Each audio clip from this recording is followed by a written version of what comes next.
கோவை விமான நிலையத்தில் பாமக தலைவர் அன்புமணி ராமதாஸ் செய்தியாளர்களை சந்தித்து வருகிறார். அந்த காட்சிகளை பார்ப்போம்.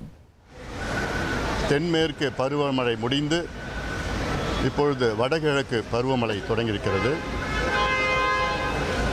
குறிப்பாக காவிரி டெல்டா பகுதியில்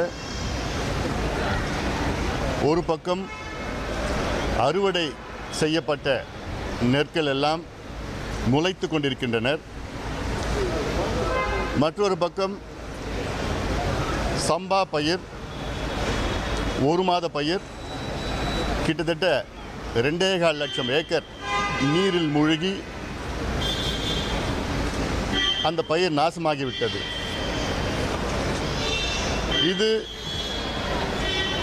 தமிழக அரசின், குறிப்பாக திமுக அரசின் மெத்தன போக்கு.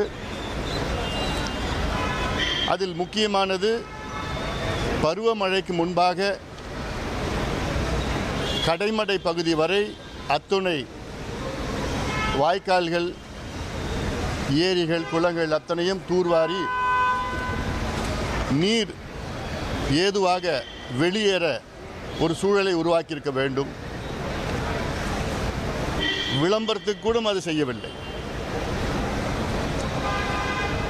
இப்போ இந்த மழையால் கிட்டத்தட்ட 4 முக்கிய மாவட்டங்கள், தஞ்சை, திருவாரூர், நாகை, மயிலாடுதுறை, இதில் ராமநாதபுரமும் சேதமடைந்திருக்கிறது, புதுக்கோட்டை மாவட்டத்திலும் சேதமடைந்திருக்கிறது, கடலூர் மாவட்டத்தில் சேதமடைந்திருக்கிறது. ஆனால் இங்கே 4 மைய மாவட்டத்தில் கொள்முதல் செய்த அந்த நெல் அதிக சேதமடைந்திருக்கிறது.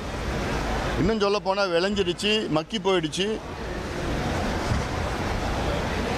எவ்வளோனா, அதாவது இந்த ஆண்டு குறுவை சாகுபடி 6.5 லட்சம் ஏக்கர் பயிர் செய்தார்கள். அதில் ஒரு ஏக்கருக்கு சராசரியாக இப்போ 2.5,